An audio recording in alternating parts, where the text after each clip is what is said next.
setiap maksud dari firman-Mu Tuhan. Di dalam nama Tuhan Yesus Kristus, kami percaya benih firman yang ditabur tidak akan pernah sia-sia. Haleluya, amin. Amin, amin, amin. Ya, sebelum masuk ke sharing firman, saya akan terus lanjutkan dulu ya ke kesaksian. Saya juga mau bersaksi ini, karena baru pertama kali ikut acara ini, saya mau bersaksi juga.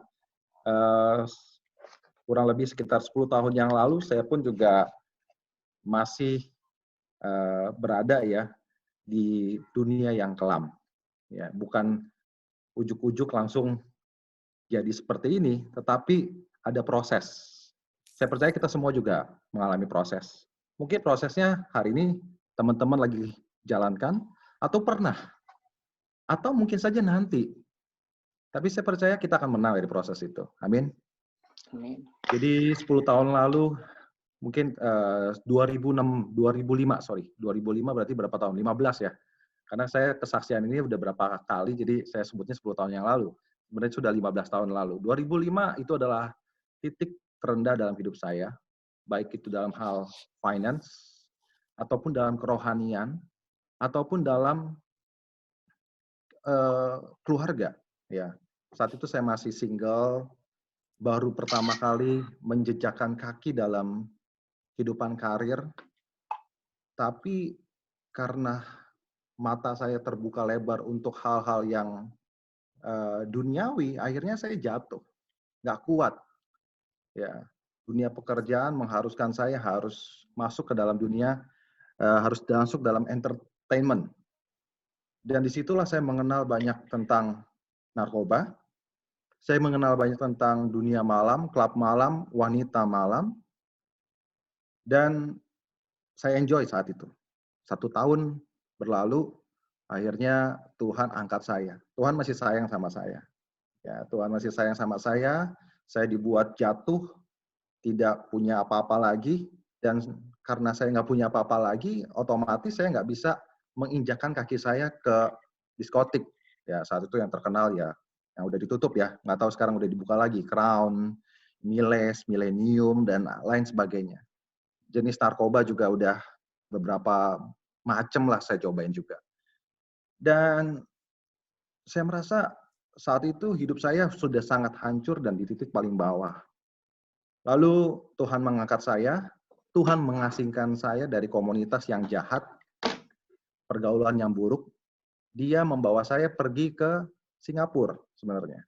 Ya, jadi saya dibawa oleh Tuhan ke Singapura. Saya dapat sebenarnya belum ada pekerjaan saat itu.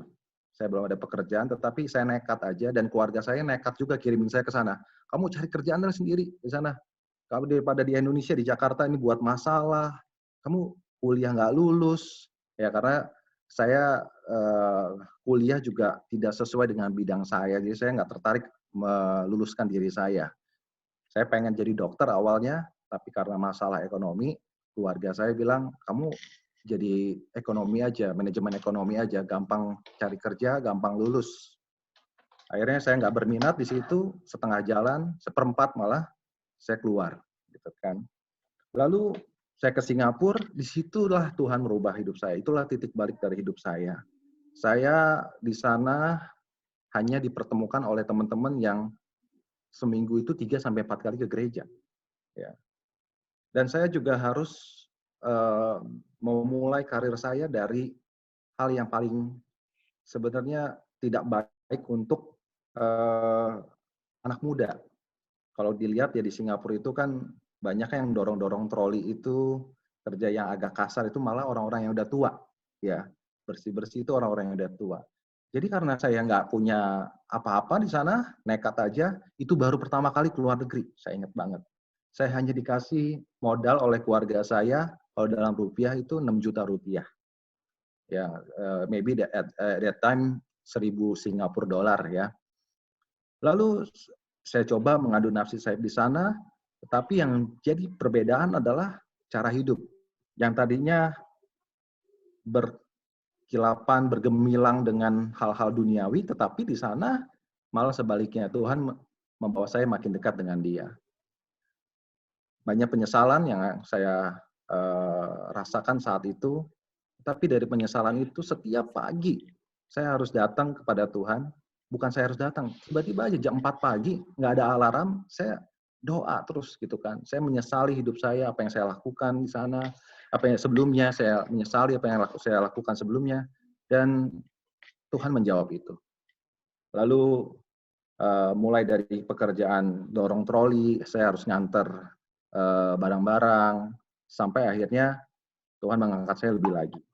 Dan akhirnya saya putuskan untuk pulang, saudara-saudara, ke Jakarta. Karena bagi saya hidup di Singapura itu bukan style saya. Saya di sana selama 1 tahun, lalu saya balik ke Jakarta.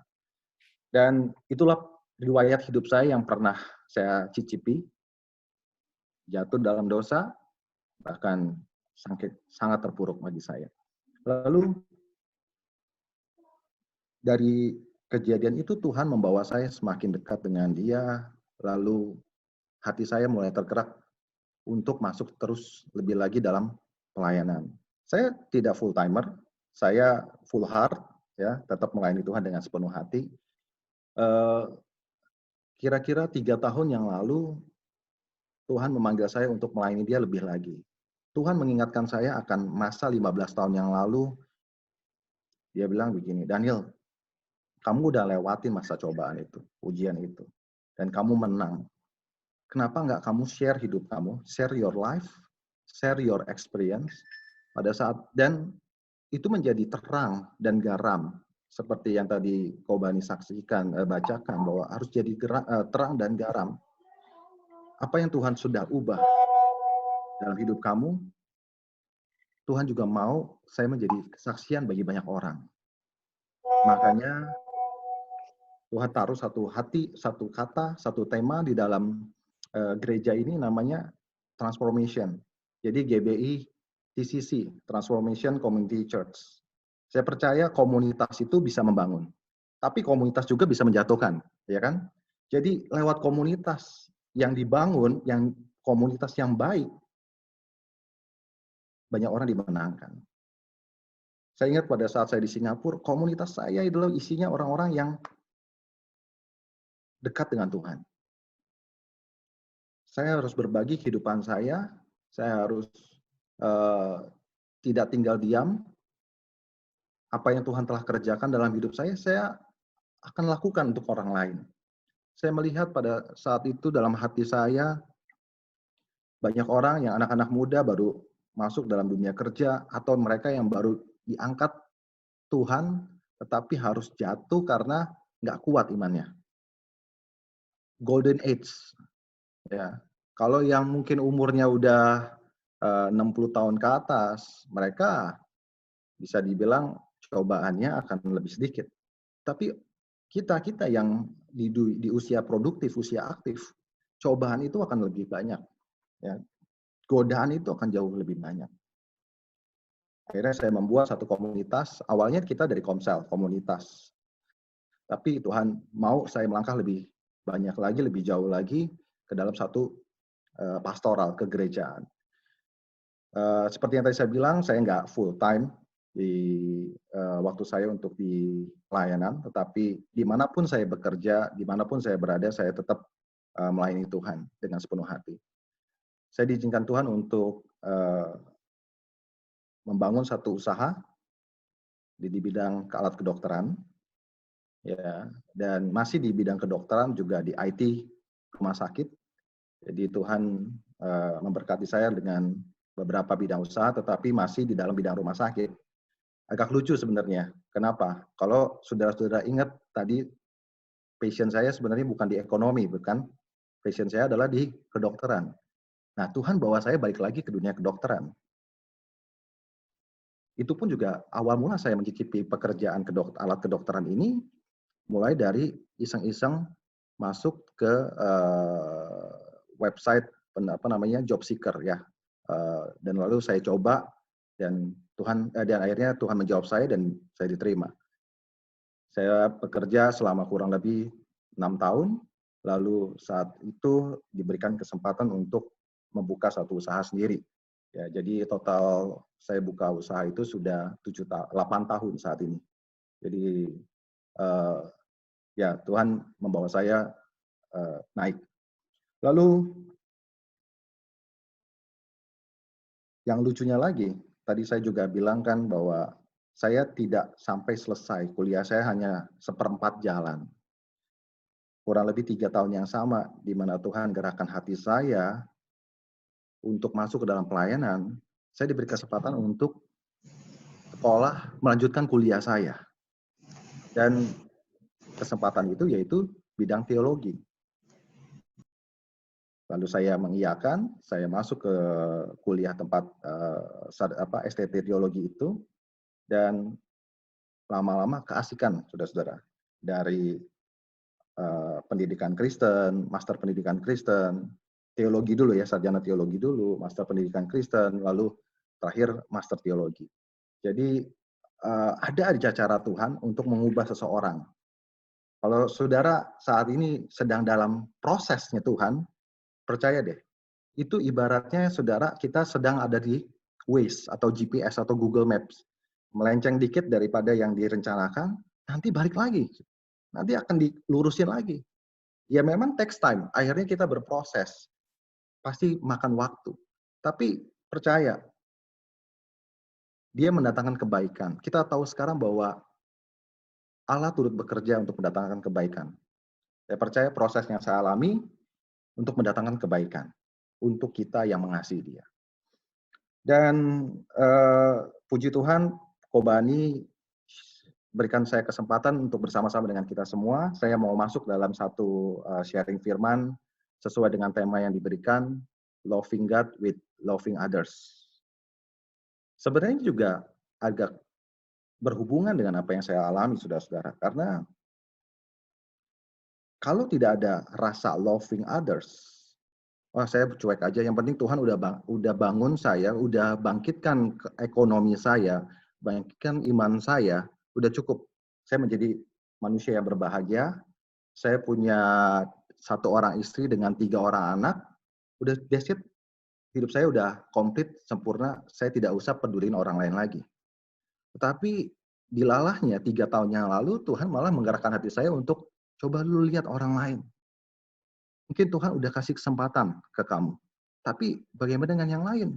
Banyak jiwa-jiwa yang terhilang. Banyak orang-orang misionaris mencari jiwa yang belum percaya sama Tuhan. Tapi bagaimana dengan jiwa-jiwa yang sudah percaya sama Tuhan? Yang mereka sedang jalan menuju kepada kebinasaan. Apakah kita mau tinggalkan itu? Orang bilang kita harus jala manusia. Tapi sedangkan jala yang kita pakai itu bolong. Ya berlubang. Sehingga apa yang kita jala keluar lagi. Apa yang kita jala keluar lagi. Nah ini Tuhan kasih satu passion kepada saya untuk masuk ke dalam dunia pelayanan. Loving others, dengan melihat situasi orang lain, dengan mengasihi orang lain, saya percaya saya juga setelah mengasihi Tuhan. Ya memang masa-masa COVID ini sangat efek berdampak sekali bagi kita semua. Bagi kita di sini, bagi setiap orang yang ada di Jakarta, di Indonesia, bahkan di seluruh dunia. Nah inilah tantangannya kita. Apakah kita masih mengasihi manusia, mengasihi sesama dalam keadaan seperti ini? Kalau mengasihi orang lain dengan keadaan yang baik-baik aja itu simple, itu mudah dilakukan. Tapi kalau lagi sulit, apakah kita masih tetap lakukan? Sebelumnya saya akan buat satu korelasi. Apa sih yang di dalam firman Tuhan katakan tentang mengasihi Tuhan itu ada hubungannya sama dengan mengasihi sesama? Apakah cukup dengan mengasihi Tuhan aja, kita menyembah Tuhan, angkat tangan, setiap kali nyanyi angkat tangan, ya kalau yang dikasih karunia berbahasa roh, setiap saat ya dikasih karunia untuk memuji Tuhan dengan luar biasa. Apakah sudah cukup dengan itu? Tidak. Tuhan mau kita do more, yaitu dengan mengasihi sesama. Ada satu korelasi, yaitu dalam firman Tuhan, mengatakan, saya mau buka kita bersama-sama dalam Matius 25 ayat 35 sampai 40. Saya bacakan untuk kita semua. Matius 25 ayat 35 sampai 40. Sebab ketika aku lapar, kamu memberi aku makan. Ketika aku haus, kamu memberi aku minum. Ketika aku seorang asing, kamu memberi aku tumpangan. Aku dalam hal ini huruf besar, yaitu Tuhan Yesus. Ketika aku telanjang, kamu memberi aku pakaian. Ketika aku sakit, kamu melawat aku. Ketika aku di dalam penjara, kamu mengunjungi aku. Maka orang-orang benar itu akan menjawab dia, katanya, Tuhan, bila manakah kami melihat engkau lapar dan kami memberi engkau makan, atau haus dan kami memberi engkau minum? Bila manakah atau kapankah kami melihat engkau sebagai orang asing dan kami memberi engkau tumpangan, atau telanjang dan kami memberi engkau pakaian? Bila manakah kami melihat engkau sakit atau dalam penjara dan kami mengunjungi engkau? Dan raja itu akan menjawab mereka, aku berkata kepadamu, sesungguhnya segala sesuatu yang kamu lakukan untuk salah seorang dari saudaraku yang paling hina ini, kamu telah melakukannya untuk aku. Jadi murid-murid bertanya, Tuhan, kapan kamu lapar? Kapan engkau sakit? Kapan engkau telanjang? Dan kapan kami memberikan engkau makan pada saat engkau lapar? Memberikan engkau minum pada saat engkau haus? Kata Tuhan, saat kamu memberikannya kepada orang yang saudaraku yang paling hina. Bukan hanya saudara, tetapi saudaraku yang paling hina. Jadi membantu seseorang, mengasihi seseorang, jangan melihat derajatnya. Wah, kalau membantu saudaranya presiden, saudaranya jenderal, kayaknya banyak orang yang mau, benar nggak? Kalau misalnya kita bantu dia, kita nanti akan di-backing. Usaha kita di-backing, keamanan kita di-backing. Tapi Tuhan kasih contoh bukannya saudara yang punya derajat, punya pangkat, tetapi saudaraku yang paling hina. Apakah kita masih punya hati itu? Dengan punya hati, membantu seorang yang paling hina itu, kita sedang memberi makan kepada Tuhan Yesus. Kita sedang memberi minum kepada Tuhan Yesus. Kita sedang memberikan baju kepada dia, bagi dia telanjang. Jadi, korelasinya di situ. Ada hubungan antara mengasihi saudara, mengasihi manusia sesama dengan mengasihi Tuhan. Lewat kita mengasihi sesama, kita sebenarnya sedang mengasihi Tuhan. Hal yang kedua tentang korelasi adalah dalam 1 Yohanes 4 ayat 20 dan 21. Mari kita buka sama-sama dan saya akan bacakan. Atau boleh, saya pengen dengar suaranya, 1 Yohanes 4 ayat 20 dan 21. Saya minta Pak Andrew, boleh bacakan buat kita. 1 Yohanes 4 ayat 20 sampai 21.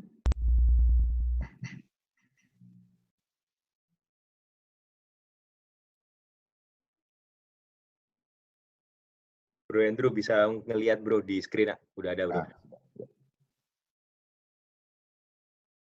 Jikalau seorang berkata, aku mengasihi Allah, dan ia membenci saudaranya, maka ia adalah pendusta. Karena barang siapa tidak mengasihi saudaranya yang dilihatnya, tidak mungkin mengasihi Allah yang tidak dilihatnya. Dan perintah ini kita terima dari dia, barang siapa mengasihi Allah, ia harus juga mengasihi saudaranya. Ya, jelas ya. Barang siapa mengasihi Allah, ia harus mengasihi saudaranya. Barang siapa mengasihi saudaranya, sesungguhnya dia telah mengasihi Allah. Ini sinkron, cocok, plek dengan judul yang kita bicarakan hari ini. Loving God with loving others. Mengasihi Allah dengan mengasihi saudara kita. Dan saya mau masuk lagi tentang mengapa kita harus mengasihi Tuhan. Atau mengapa kita harus mengasihi sesama. Ada 3 poin. Yang pertama adalah itu merupakan perintah. Dalam Roma 15 mengatakan yang kuat wajib, Roma 15 ayat 1, yang kuat wajib menanggung yang lemah. Wajib itu adalah satu perintah. Yang kuat wajib menanggung kelemahan dari saudaranya yang lemah. Dalam masa yang COVID ini, Roma 15 ayat 1 ya, dalam masa COVID ini, orang yang tadinya punya harta, belum tentu loh dia orang yang paling kuat. Bener gak? Kesehatan. Bahkan saya baca di berita, saya lupa di negara mana, katanya gini, ada satu orang terkaya, anaknya bilang, dia punya banyak hotel, dia punya banyak properti. Anaknya bilang begini ke media massa, sangat disayangkan, ayah saya punya banyak harta, tetapi pada saat dia mau meninggal karena COVID, tidak ada yang dekat dengan dia. Tidak ada yang keluarga yang menguburkan dia. Dan tidak ada yang bisa kasih kesembuhan. Jadi masa COVID ini uang itu nggak ada apa-apanya, saudara-saudara. Ya, yang kuat itu bukan berarti yang punya banyak uang. Yang kuat itu bisa berarti banyak hal. Mungkin saudara sekarang dikasih kekuatan yaitu dalam bentuk kesehatan. Kita yang masih sehat ini diberikan tugas dan tanggung jawab perintah untuk menanggung kelemahan orang lain. Artinya gimana? Ya kita mendoakan mereka. Kita mensupport mereka yang sedang lemah fisiknya, sedang lemah kesehatannya. Dan juga kita yang diberikan berkat lebih sama Tuhan, kita juga wajib menanggung kelemahan yang sedang kesulitan sekarang. Banyak bidang-bidang pekerjaan, bidang-bidang usaha yang sedang melemah. Otomotif itu udah pasti. Berapa hari lalu saya ke salah satu daerah penjualan otomotif mobil ya, barang-barang bekas. Saya tanya sama bapaknya, gimana kok hari-hari ini? Wah, parah. Berita juga bilang harga mobil bekas 30% lebih murah dibanding sebelum-sebelumnya. Jadi otomotif adalah satu bidang usaha yang paling dilemahkan katanya. Terus kedua apalagi? Hotel, tour, wisata, properti juga sama. Ada juga tapi bidang-bidang yang masih kuat. Dan bidang yang kuat ini bukan berarti dia hanya kuat sendirian, tetapi dia juga harus menanggung kelemahan yang lain. Kebetulan Tuhan taruh saya di bidang alat kedokteran ya. Jadi walaupun sebelum COVID, saya masih di bidang kedokteran. Jadi saya udah lakukan ini udah berapa tahun ya. Kurang lebih 12 tahun saya kerja di bidang kedokteran, usaha sendiri 8 tahun. Jadi banyak usaha-usaha dadakan, saudara-saudara. Ya, banyak pengusaha-pengusaha alat kedokteran yang dadakan. Itu apa? Kenapa? Karena mereka mencoba untuk melakukan sesuatu. Ya, berusaha. Saya tidak menyalahkan mereka dan saya malah senang jika mereka punya usaha itu. Berarti mereka mau berusaha, enggak terlena, enggak jatuh, maksudnya tidak melihat nasib, aduh kok usaha saya seperti ini, ya, kok keadaan saya seperti ini, tapi dia mau coba, reborn. Dan saya mendukung mereka, ya, saya mendukung mereka.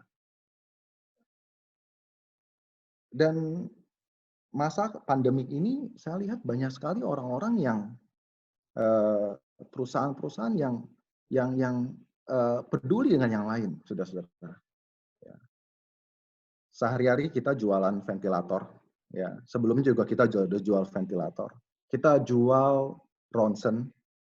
Saya jual produk-produk yang memang dibutuhkan saat ini. Dan banyak orang yang beli untuk sumbangan, saudara-saudara. CSR. Jumlahnya fantastis. Luar biasa. Dan dari hal ini saya melihat luar biasa kemanusiaan itu. Rasa tolong-menolong itu. Ya kita di luar apakah mereka punya motif yang lain atau tidak. Tapi saya melihat banyak sekali manusia yang mengasihi sesamanya. Yang menolong sesamanya. Jangan lihat dari jumlahnya, saudara-saudara. Tapi lihat willingness-nya. Dan saya percaya Motif mereka salah satunya adalah karena mereka mengasihi Tuhan. Yang kedua, dalam Roma 15 ayat 1, mungkin kita buka bersama-sama ya, Roma 15 ayat 1 sampai 2 biar jelas poin-poinnya. Saya yang bacakan untuk kita semua, Roma 15 ayat 1 sampai 2. Kita yang kuat wajib menanggung kelemahan orang yang tidak kuat. Tertutup nih, sorry.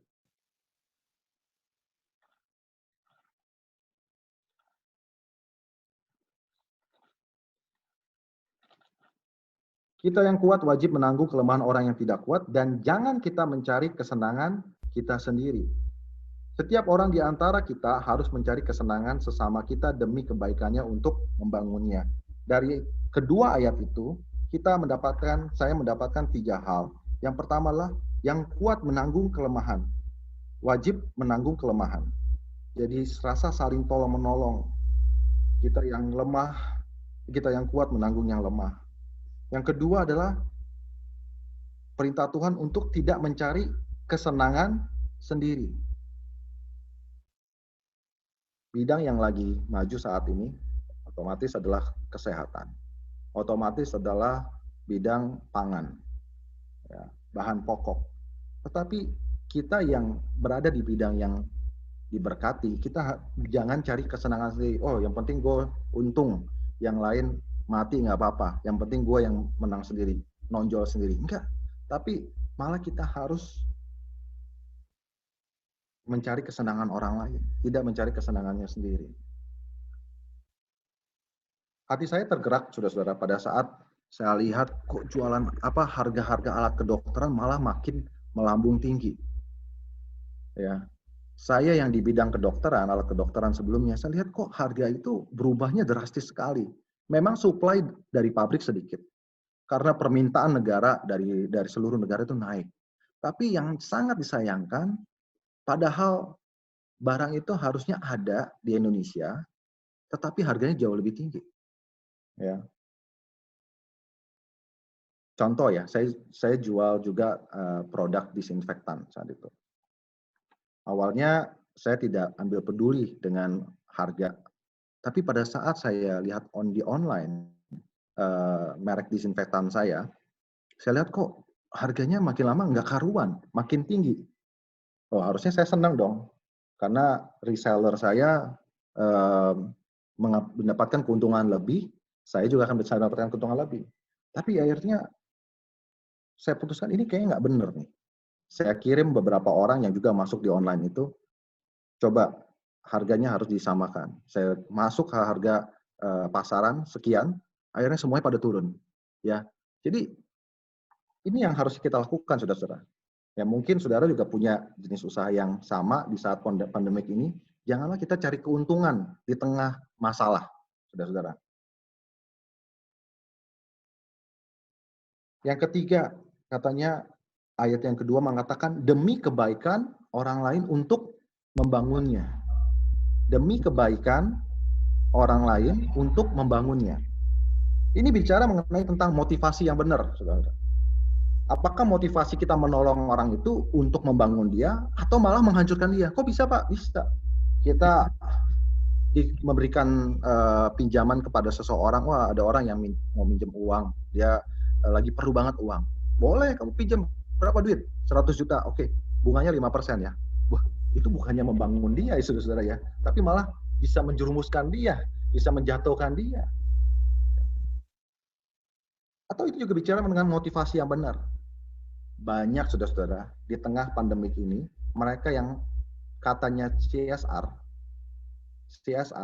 itu titip pesan kepada saya. Dia bilang gini, saya dan juga beberapa sales saya, dia bilang gini, Pak, tolong ya, apa tuh?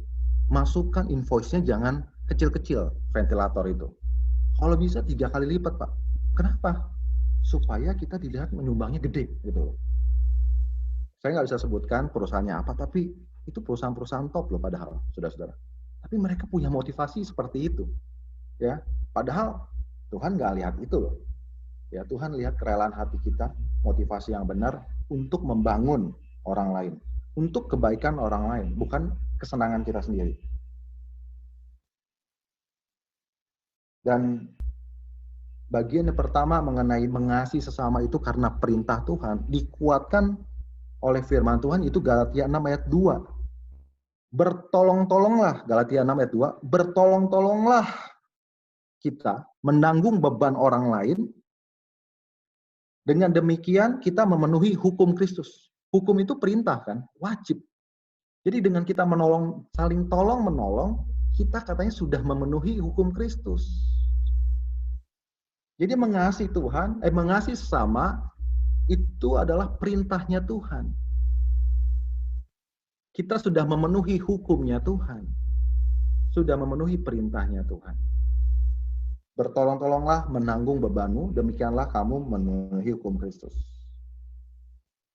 Yang kedua, mengapa kita perlu mengasihi Tuhan? Lewat mengasihi sesama, karena dengan mengasihi Tuhan, kita sedang memuliakan Tuhan. Siapa yang memuliakan Tuhan di sini? Saya percaya kita semua memuliakan Tuhan. Karena kita sudah ditebus, karena kita sudah dibayar lunas, kita mau memuliakan Tuhan. Karena kita sudah ditolong Tuhan, kita mau memuliakan namanya. Roma 15 ayat 7, boleh dibuka.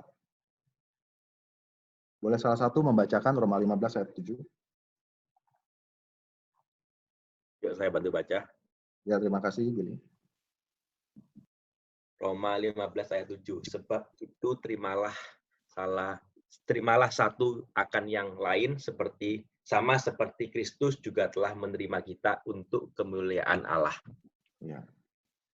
Saat kita menerima kelemahan orang lain, saat kita membantu kelemahan orang lain, saat kita mengasihi orang lain, sama seperti Kristus telah menolong kita, itu untuk memuliakan Allah.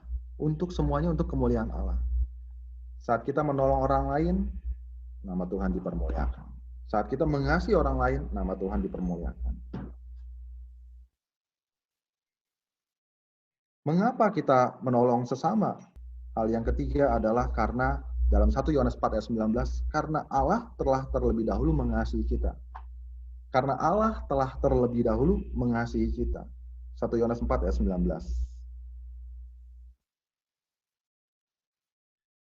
Jadi bukan kita berasa, aduh, kok Tuhan mau minta ditolong ya? Kok Tuhan mau minta dikasihi ya? Kayaknya haus kasih sayang banget kok Tuhan. No, jangan berpikir sebaliknya. Padahal Allah yang telah lebih dahulu mengasihi kita. Kita mengasihi karena reasonnya adalah Allah lebih dahulu mengasihi kita. Enak banget ya jadi Allah kita mengasihi dia. No, sesungguhnya Allah dulu yang mengasihi kita. Kapan Pak? Sejak 2000 tahun yang lalu. Saat dia merelakan dirinya, anaknya yang dikasihinya, mati di kayu salib, dikuburkan, dan bangkit. Saat itulah bukti kasih Allah. Dan kita sekarang ini yang hidup dengan benar, dengan baik, ya, hidup dengan penuh dengan berkat, itu adalah karena kasih karunia Tuhan. Itu karena adalah Allah, karena kasihnya Allah. Jadi saya percaya ketiga hal ini Tuhan telah taruh pada kita semua, karena kita mau menaati perintahnya Tuhan, maka kita mengasihi dia, mengasihi sesama. Yang kedua adalah karena kita mau memuliakan Tuhan, sehingga kita mau mengasihi sesama. Dan yang ketiga, karena Allah terlebih dahulu mengasihi kita. Saya percaya firman yang singkat ini sudah bisa memberkati kita semua. Saya mau kita sama-sama tutup dalam 1 Yohanes 4 ayat 10 sampai 11. Saya baca untuk kita semua. 1 Yohanes 4 ayat 10 sampai 11.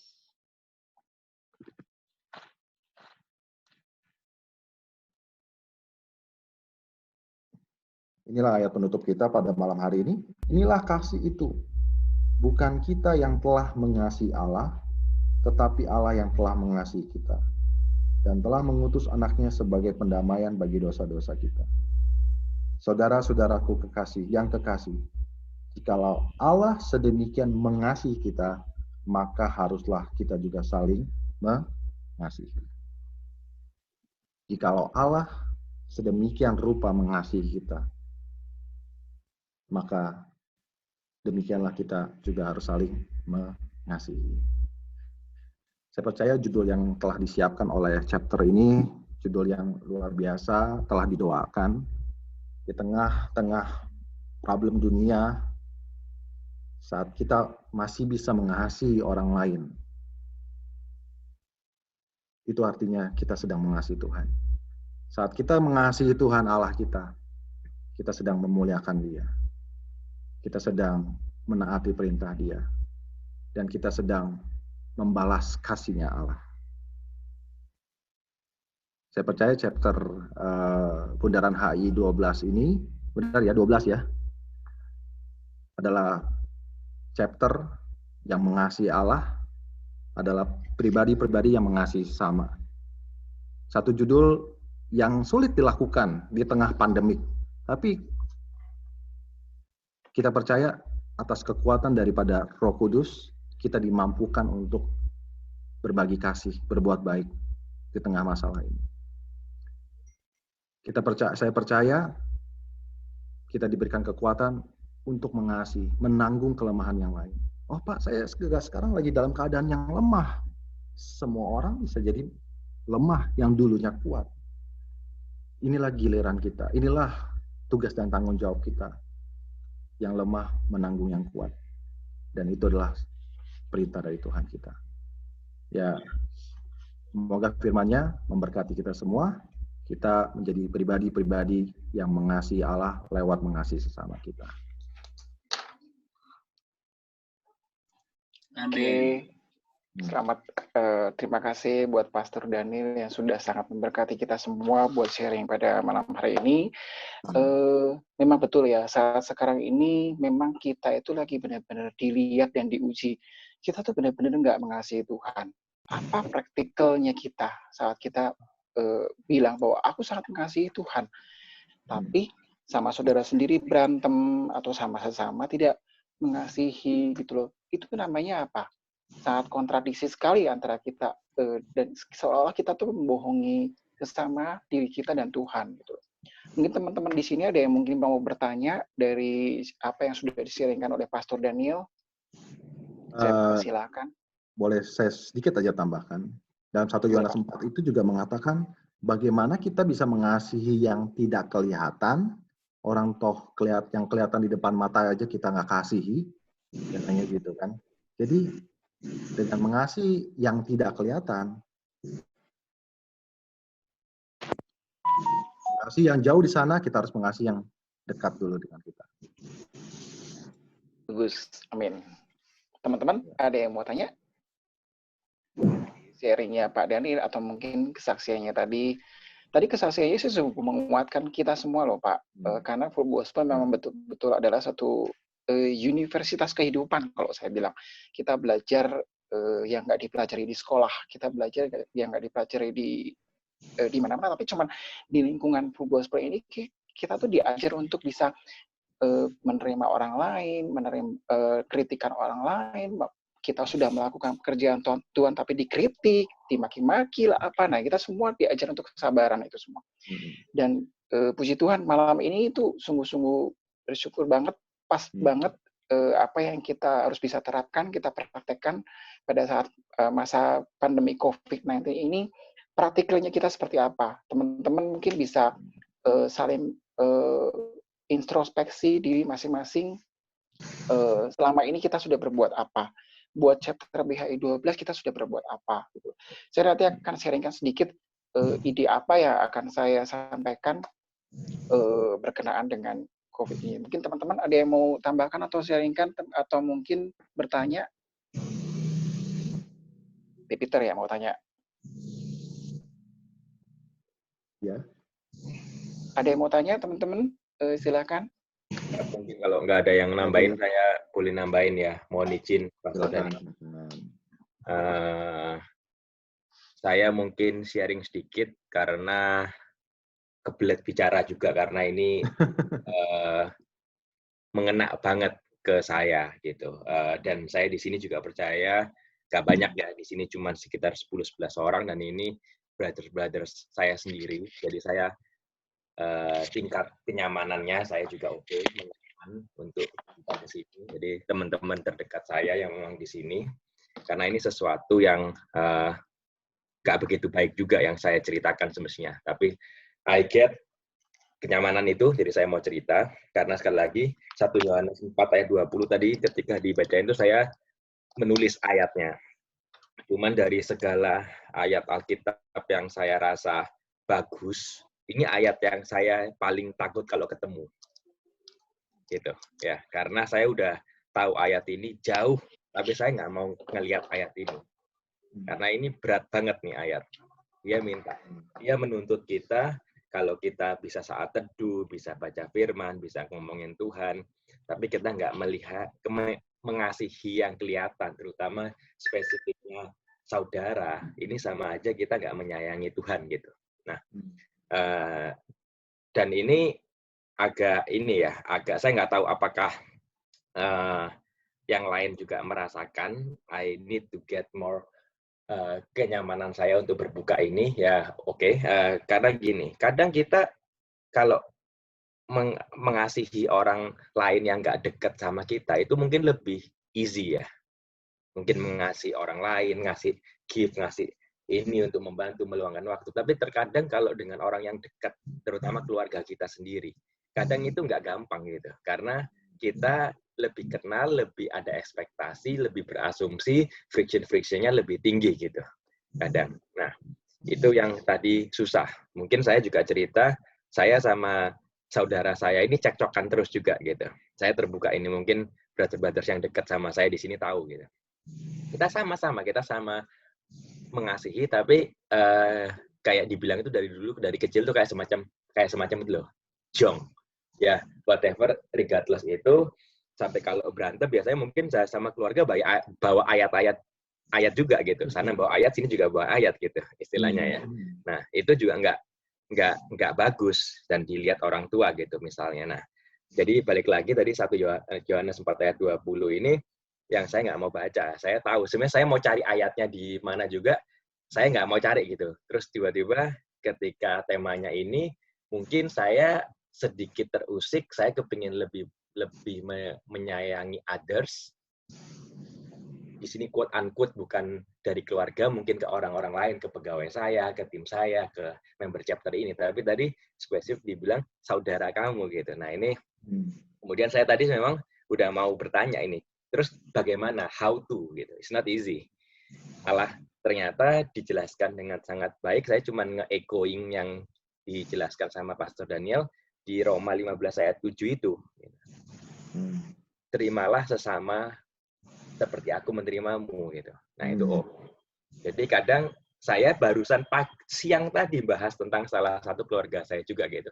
Kok mengapa kadang ada saudara yang ditempatkan ke kita yang jelas-jelas bukan kita membenarkan diri juga, tapi kadang attitude-nya sucks gitu misalnya. Nah gitu, kayak pahit pokoknya ini gitu. Dan diajak bicara susah gitu. Nah saya ngomong sama papa saya, iyalah ya mungkin ini baru tadi siang gitu. Ya mungkin memang Tuhan menyuruh ditempatkan orang-orang seperti itu untuk membentuk kita, untuk kita going up. Kita naik. Nah, selain kita naik, ternyata di Roma 15 ayat 7 ini dikatakan harus menerima, enggak cuma itu aja tadi, disambung lagi di 1 Yohanes 4 ayat 19 itu, mengasihi Allah karena kita dulu yang dikasihi. Jadi, ini saya mau tanya, ternyata belum tanya, tengah-tengah udah ada penjelasannya, udah dijawab ini, keseluruhan juga ini, sampai akhir, tentang teknis-teknisnya. Jadi, saya cuma nge-echo aja, saya nggak tahu yang lain juga apakah merasakan hal yang sama juga. Saya rasa saya tahu beberapa teman di sini juga mengalami hal yang sama, yang pernah nge-sharing sama saya, kadang di keluarga itu. Dan kadang saya nggak mau ambil pelayanan lebih di luar, karena ini jadi salib saya juga gitu. Saya kan ada ayat ya dari Yudea turun dari keluarga kita Tapi Yerusalem. pelayanan di kedukaan gini gitu, tapi keluarga gue sendiri ini gue nggak bisa gitu. It's better gue nyelesain di tempat sini, dan ini menjadi salah satu pergumulan saya juga gitu. Dan ternyata di hari ini saya terberkati juga sekali, temanya tepat, saya menyangkali akan dibicarain ini tepat, right in my face, ngomonginnya ini juga. Dan saya akan tutup ego saya ini dengan, saya dulu lihat papa saya itu kayak lemah banget gitu, digituin sama saudaranya, sama keluarganya itu, kok sabar banget ya, lemah banget ya, jadi orang tuh harus strong gitu, stand up gitu. Nah, ternyata saya baru tahu kalau dikorelasikan dengan ayat dari ayat 7 tadi untuk menerima kita, ternyata saya baru sadar bahwa papa saya tuh kuat banget gitu. Dia bisa me-accept, menerima dengan kesabaran, dengan kelapang gandaan yang besar gitu. Mungkin ini ya balik lagi, nggak segampang itu saya bicara. Belum tentu saya keluar dari acara ini saya jadi langsung baik banget, sabar banget, juga enggak kayak gitu. Cuman kalau kita disiram terus, sedikit-sedikit disiram, ya lama-lama mungkin saya bisa lah ya, jadi lebih baik lah. Jadi mungkin ya bagus ini, saya dapat asupan terus. So thank you Pastor Daniel. Puji Tuhan, amin. Ya. Keren. Oh, Pak Beni, di-unmute dulu, Pak Beni. Oh iya, saya sependapat dengan Bro Billy ya, karena saya juga mengalami hal yang sama. Saya anak paling kecil, saya punya koko, punya cici, dan mereka semua tuh kayak pengen menguasai, dan mami saya juga orang yang cukup lemah, yang tadi dibilang, oh papinya Bro Billy begini, kok kayaknya sama juga.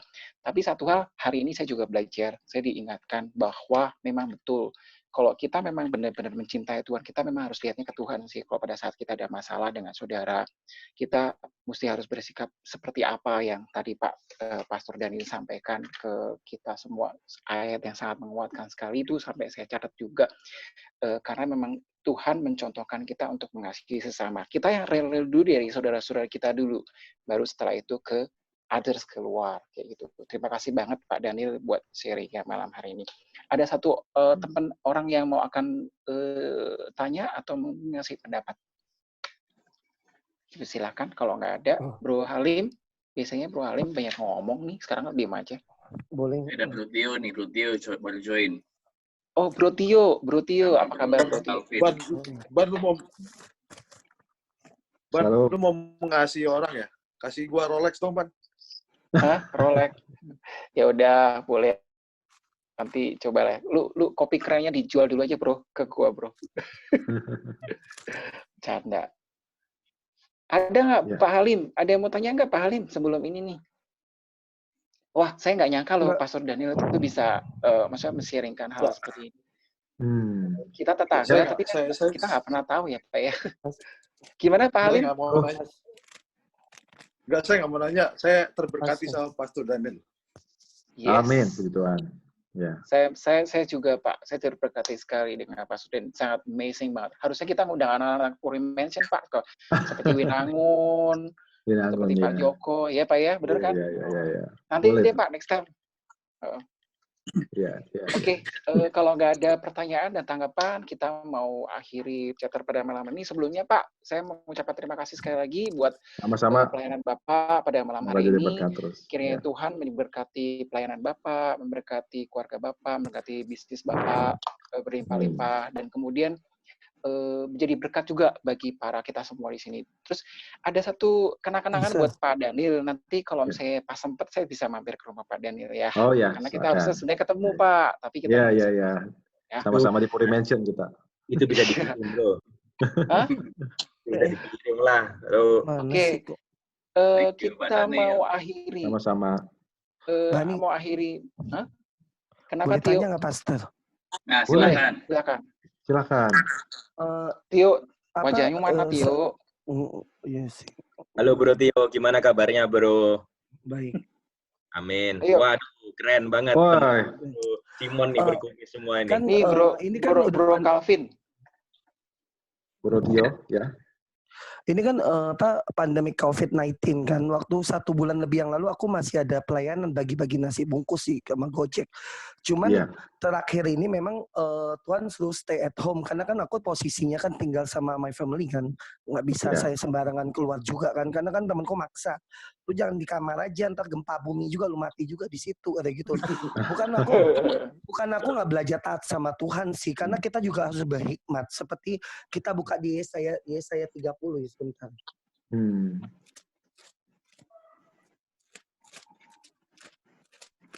Yesaya 30 berapa, Bro? Sebentar.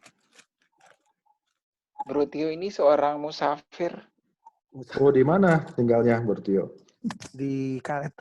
oke. Yesaya 30 ayat 1, celakalah anak pemberontak, demikianlah firman Tuhan yang melaksanakan suatu rancangan yang bukan daripadaku, yang memasuki suatu persekutuan yang bukan oleh dorongan rohku, sehingga dosa mereka bertambah-tambah.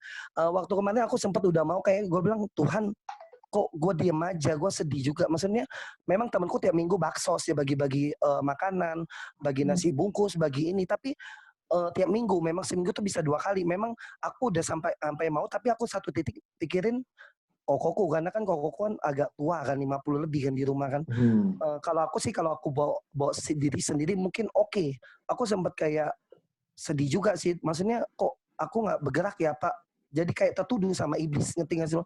Tapi satu titik pas itu aku buka di Lukas 10. Aku tidak bilang yang bergerak itu salah, bagus. Itu mungkin waktunya Tuhan buat mereka. Mungkin yang Lukas 10 ini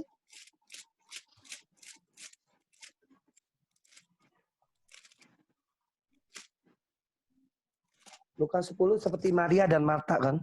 Ketika Yesus dan murid-muridnya dalam Lukas 10 ayat 38, ketika Yesus dan murid-muridnya dalam perjalanan tibalah di sebuah kampung, seorang perempuan yang bernama Marta menerima dia di rumahnya.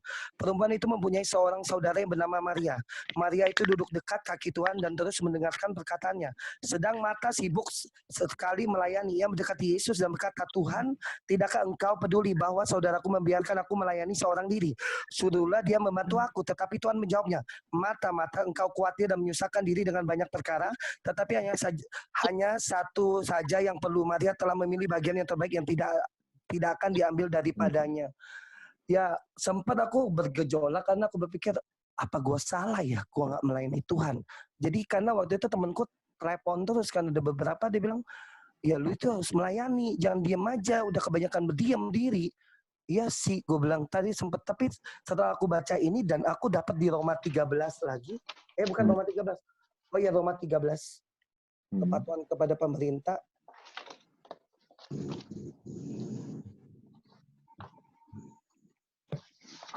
Dalam nama itu.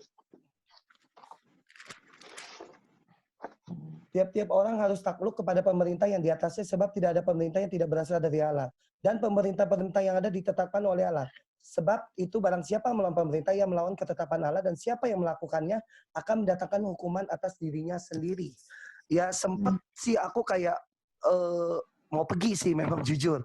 Kaki kan gatel juga kan, memang suka pergi. Tapi satu titik kayak Roh Kudus itu bilang jangan dulu gitu. Maksudnya ya lu stay di rumah aja gitu. Maksudnya aku kayak temanku kan soalnya kan tiap hari ngajak terus kan. Mereka memang bagi-bagi sih. Aku nggak bilang mereka salah, mereka bagus. Karena saya bilang bukan saya nggak mau, karena saya kan tinggal ramai orang. Ya kan saya juga harus berhikmat. Ya kan kadang-kadang kalau kita baksos itu kan ramai orang, bisa 300, 400, 200. Ya kan kita harus berjaga-jaga. 1 Petrus 5 itu kan kita harus berjaga-jaga. Ya, maksudnya saya nggak bilang saya hebat. Saya sampai sekarang ini pun masih ya belajar lah, masih diproses Tuhan. Maksudnya sempat kemarin tertuduh pas saya dapat firman itu, tiba-tiba pagi-pagi ada satu teman juga kirim ayat itu ke saya. Saya nggak ada ngomong apa-apa. Ya mungkin saya lebih taat ke firman Tuhan gitu. Saya nggak bilang yang keluar itu salah, enggak. Karena semua ada bagiannya masing-masing. Mungkin bagian saya saat ini untuk berdiam diri dulu di kaki Tuhan gitu. Ada waktunya Tuhan ya mungkin akan bawa ke pelayanan yang lain gitu. Itu aja sih seperti Bapak bilang itu kan 1 Yohanes 4 itu kan yang ayat 1. Jadi kita harus mengasihi keluarga kita dulu. Memang saat ini saya lebih banyak memperhatikan keluarga saya dulu. Ponakan, koko-koko, cici, semua. Maksudnya lebih ke my family sih. Maksudnya 1 Kisah Rasul 1 ayat 8. Jika engkau Betul. dipenuhi Roh Kudus, engkau akan menjadi saksiku di Yerusalem. Aku cuma pegang firman yang itu. Tapi satu titik kadang-kadang kan iblis suka nuduh kan, ya lu cuman begitu aja. Kadang-kadang kan ya itu tapi saya udah ngerti. Saya tidak taat sama orang tapi taat kepada firman Tuhan. Seringkali temen kan banyak kan yang pelayanan manggil ajak pelayanan, ayolah gitu. You di kamar juga entah berarti gempa pun. Ya itu aja sih Pastor. Thank you sharingnya, Mas. Mungkin itu bisa menguatkan saya juga. Thank you. Puji Tuhan, ya pelayanan kita atau mengasihi seseorang itu kan tidak hanya satu dimensi, yaitu datang ke baksos dan lain sebagainya.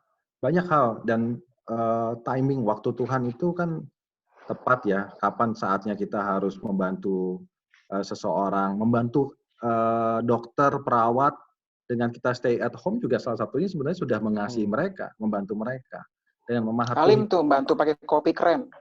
Hah? Oh, enggak maaf. Enggak, mematuhi teman saya pemerintah Halim juga mengasihi mereka. Jadi banyak cara untuk mengasihi orang lain dan itu ditempatkan di hati kita yang beda, ditempatkan oleh Tuhan dengan cara yang berbeda-beda di setiap hati manusia yang berbeda-beda juga. Gitu. Betul sih. Yes.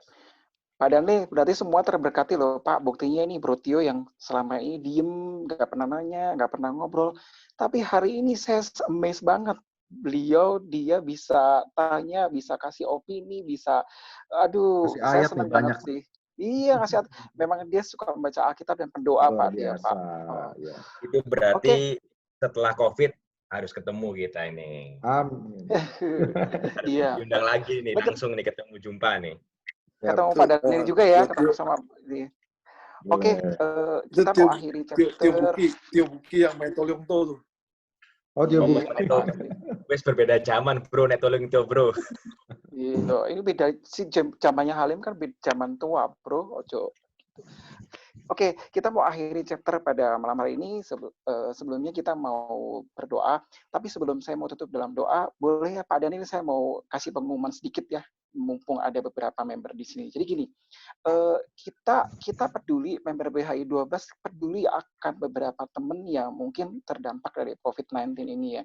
Jadi saya bersama teman-teman yang lain di sini, pengurus, ingin sih menghimbau kalau ada teman-teman yang mungkin punya produk yang mungkin mau dijual atau mungkin punya pekerjaan yang mungkin ke depannya bisa untuk menjual apa, silahkan teman-teman bisa menghubungi kita, Broniko atau Billy atau saya atau Peter untuk bisa dimasukkan di grup. Jadi grup di BHI 12 di WA ini kalau bisa dipakai juga untuk ajang promosi.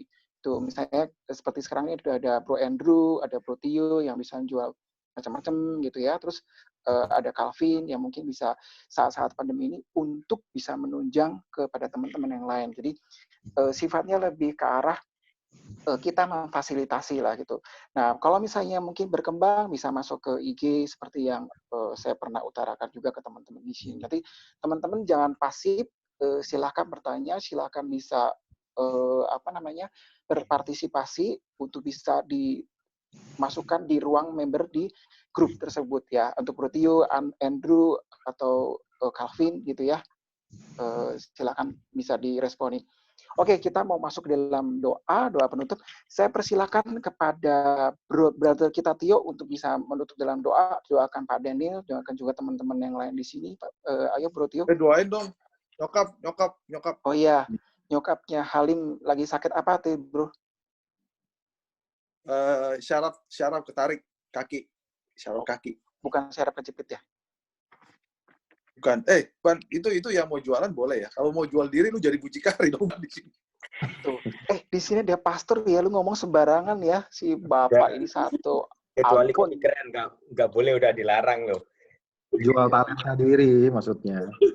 Iya. Dasar. Ayo Bro Tio bisa pimpin kita dalam doa.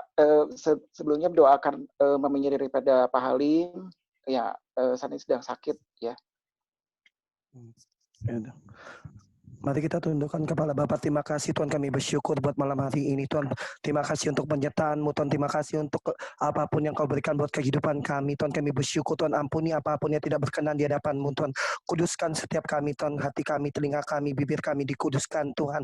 Tuhan, kami berdoa untuk mamanya Brother Halim Tuhan yang di saat ini sakit Tuhan. Kami minta Tuhan kesembuhan terjadi untuk mamanya Brother Halim di dalam nama Tuhan Yesus Kristus. Kami minta pertolongan-Mu turun di dalam nama Tuhan Yesus Kristus. Hikarabataku syikina Maria ada basando Korea hikalda di dalam nama Tuhan Yesus. Kami minta Tuhan kesembuhan turun kepada mamanya Halim di dalam nama Tuhan Yesus Kristus. Kami minta proteksi kerajaan sorga turun di dalam nama Tuhan Yesus Kristus. Kami berdoa juga untuk Pastor Dani Tuhan di dalam nama Tuhan Yesus. Kau pakai dia lebih lagi Tuhan dengan urapan yang lebih lagi Tuhan, dengan roh yang luar biasa Tuhan, dengan firman yang luar biasa Tuhan di dalam nama Tuhan Yesus Kristus. Kami berdoa untuk chapter Bundaran HI 12 Tuhan di dalam nama Tuhan Yesus. Kami minta Tuhan turunkan Tuhan tuayan jiwa-jiwa di Bundaran HI 12 Tuhan. Kami minta di dalam nama Tuhan Yesus. Kami minta Tuhan setiap media-media sosial dipakai Tuhan untuk menyebarkan di dalam nama Tuhan Yesus. Kami minta jiwa-jiwa dikirim di dalam nama Tuhan Yesus Kristus. Di dalam nama Tuhan Yesus terbuka Tuhan pintu-pintu penginjilan di media sosial di dalam nama Tuhan Yesus. Di selama COVID-19 juga Tuhan, kami memberikan yang terbaik buat Engkau Tuhan di dalam nama Tuhan Yesus. Kami berdoa untuk chapter ini juga Tuhan di dalam nama Tuhan Yesus. Apapun yang menjadi pergumulan dari chapter ini, kami minta Tuhan, Engkau yang mengerti semuanya Tuhan di dalam nama Tuhan. Bukakan bisnis-bisnis baru, bukakan hikmat-hikmat baru kepada member-member chapter di tempat ini Tuhan di dalam nama. Kembangkan Tuhan talenta-talenta mereka Tuhan. Bukakan talenta-talenta baru di dalam nama Tuhan Yesus. Berikan mereka hikmat yang baru Tuhan di saat mereka membaca firman Tuhan. Ada hikmat yang baru di dalam nama Tuhan Yesus Kristus. Kami tanyakan setiap doa-doa kami hanya di dalam nama-Mu. Terima kasih Bapak. Terima kasih. Oke.